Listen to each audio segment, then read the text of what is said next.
Hello friends, नमस्कार, आदाब। मेरा नाम है राकेश और आप देख रहे हैं आरकेडी रिव्यू जंक्शन। आज रिव्यू करेंगे documentary series the Roshans family 3 generations journey. ये डॉक्यूमेंट्री बॉलीवुड में रोशंस फैमिली के योगदान को बताती है, साथ ही उनके कठिन सफ़र को भी दिखाती है। रोशंस फैमिली की नींव संगीतकार रोशन ने रखी। उनका संगीत हटकर था, अनोखा था, लेकिन उनकी शुरुआती प्रयास बुरी तरह सफल रहे। ऐसा अक्सर होता है कि नई चीज़ जो ट्रेडिशन से हटकर होती है उसे रिजेक्शन का सामना करना ही पड़ता है। बहुत से प्रोड्यूसर रोशन से किनारा कर चुके थे, लेकिन कुछ शुभचिंतक थे जिन्हें संगीतकार रोशन पर पूरा भरोसा था और जिन्होंने रोशन के अंदर के संगीतकार को मरने नहीं दिया। एक बार पब्लिक को रोशन के संगीत का स्वाद लगने की देर थी। उसके बाद तो दशकों तक रोशन सिने प्रेमियों को अपने संगीत से झुमाते रहे और लोगों के दिलों पर राज किया। इनका दौर खत्म होने के बाद रोशन के विरासत को उनके दोनों बेटों ने आगे बढ़ाया।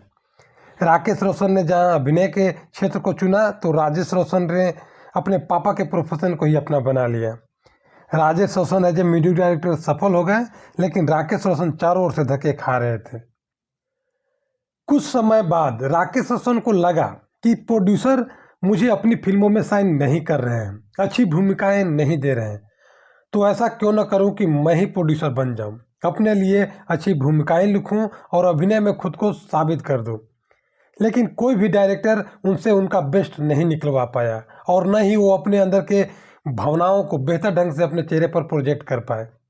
फाइनली उन्होंने स्वीकारा कि वे अपने अंदर के कलाकार को बाहर प्रोजेक्ट करने में दक्ष नहीं हैं। तब उनके दिमाग में आइडिया आया कि क्यों ना डायरेक्टर बन जाऊं। उसके बाद तो बॉलीवुड को उन्होंने नई दिशा ही दे दी। नए नए एक्सपेरिमेंट करते रहे, नए नए जोनर ट्राई करते रहे।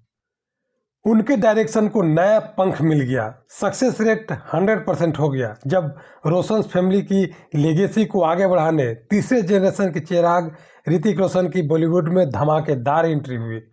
ऋतिक रोशन आते ही छा गए और रोशंस फैमिली को फिर से जिंदा कर दिया।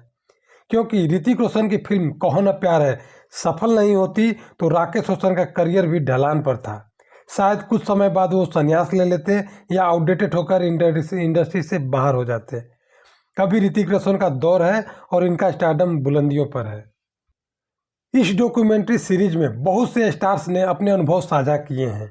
फिल्म मेकिंग, सॉन्ग कंपोजिंग के पीछे की कहानियां बताई हैं। रोशन फैमिली के पर्सनल लाइफ के बारे में भी बात की गई है।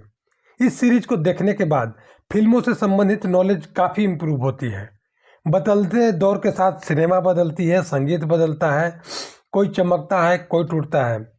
The show must go on के पीछे सैकड़ों लोगों के संघर्ष दफन होते हैं। इस डॉक्यूमेंट्री सीरीज में आपको मोटिवेशन का खजाना भी मिलेगा। संगीतकार रोशन जब बुरे दौर से गुजर रहे थे, उनके संगीत को एप्रिसिएशन नहीं मिल रही थी, तब भी उन्हें खुद पर इतना विश्वास था कि लोगों को जब उनके संगीत की कद्र होगी तब चिराग लेकर ढूंढेंगे रोशन को। खुद पर इतना अटूट विश्वास ही होना चाहिए। वक्त जरूर बदलता है।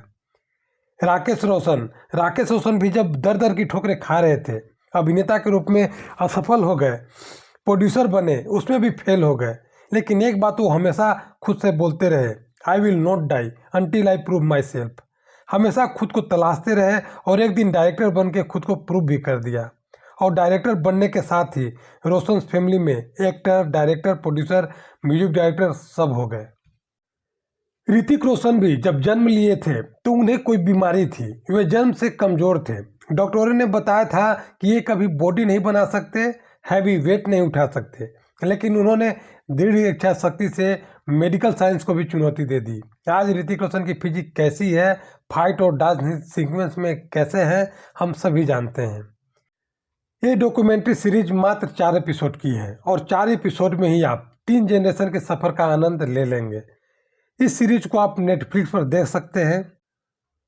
इस वीडियो में बस इतना ही।